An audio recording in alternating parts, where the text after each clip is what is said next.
C'est quand que tu me maries? S'il te plaît. Non, parce que j'en ai marre d'avoir mon nom et pas le même que mes enfants. Et j'aimerais avoir le même nom que mes enfants. Et de toi aussi en option, mais au moins le même nom que mes enfants. Déjà, ce sur quoi j'aimerais m'attarder, c'est le langage corporel. Le langage corporel est très important parce qu'il décrit tout ce qu'on ne peut pas dire verbalement. Le fait qu'à la question, il ait une réaction de recul, d'éloignement, puis revienne alors qu'il ne dépose rien, ne fait rien, montre une chose très simple, l'aversion à la question. Il ne part pas pour faire quelque chose, il part pour échapper à quelque chose. La question le gêne profondément, donc il préfère en rire, s'éloigner, créer une distance physique pour matérialiser la distance mentale qu'il voudrait avoir. C'est un mécanisme d'évitement assez classique. Le corps fuit quand l'esprit veut fuir. Ensuite vient le deuxième problème selon moi, l'argument sexuel comme condition au mariage. Je peux pas te dire sur caméra. Qu'est-ce qu'on doit faire pour que tu me maries? Je te le dis. Hein? Vas-y, dis-moi. Qu'est-ce que je dois faire pour que tu me maries? Ben, des choses pour me rendre heureux. C'est du chocolat. C'est du chocolat coca. Vas-y. Je viens de le dire, c'est du chocolat. Ah ouais, d'accord. Donc en fait, si je fais pas ça, tu me maries pas. Non. Qu'on ne se trompe pas, oui, la sexualité est une importance dans un couple, mais la réduire à la condition pour envisager un mariage révèle d'un vide émotionnel profond. On ne parle plus d'amour, on parle d'utilité, et la suite confirme tout. T'es sérieux? Bah pourquoi tu sers à quoi sinon? Tu sers à quoi? Mais Johan, tu peux pas dire ça. Bah si. Une femme, c'est pas un objet. Il lui dit clairement que si elle ne fait pas ça, elle lui sert à quoi? Cette phrase, c'est un scanner mental. On voit exactement comment il l'aperçoit. Non pas comme une partenaire, mais comme une fonction. Pas une femme, un service. Mais c'est pas une histoire d'un objet.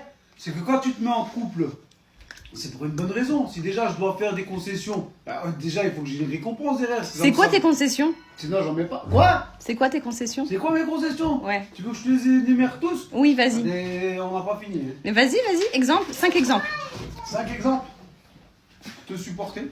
Son langage est celui de la contrainte, concession, récompense, retour sur investissement. C'est un homme qui vit sa relation comme une corvée à compenser. Quand tu aimes quelqu'un, tu ne tiens pas un tableau Excel émotionnel.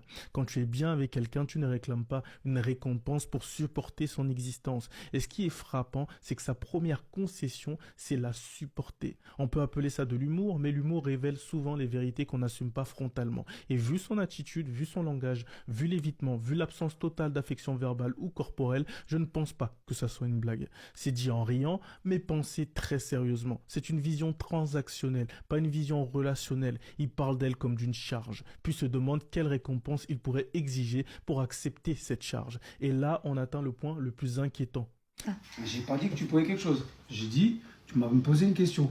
Donc si déjà je dois te marier, je veux d'ailleurs avoir quelque chose qui me dit, ouais c'est pas grave, vas-y reste. Tu vois? T'es sérieux? Donc tu m'as dit quoi? Je dois faire un calendrier sur 7 jours? C'est ça que tu m'as dit? Vraiment? Faut respecter. Respecter quoi? Travailler conjugal. C'est ça, ouais. La récompense qui pourrait justifier un mariage. Encore une fois, le sexe. Pas le respect, pas la loyauté, pas la construction d'un foyer, pas la vision d'avenir. Le sexe. Si c'est réellement son critère numéro 1, alors il ne veut pas d'une femme. Il veut encore une fois d'une fonction. Et une fonction, ça se remplace, ça se compare, ça ne s'aime pas. Je ne connais pas ce couple, je ne connais pas leur histoire, mais ce que je sais, c'est que si quelqu'un reconnaît ses patterns dans sa propre relation, la conclusion est simple, il faut fuir. On ne construit rien avec quelqu'un qui te supporte au lieu de t'aimer. On ne construit rien avec une personne qui parle de toi comme d'un travail. Parce qu'un homme qui pense que te supporter est une corvée passera sa vie à chercher une compensation et rien ne sera jamais suffisant.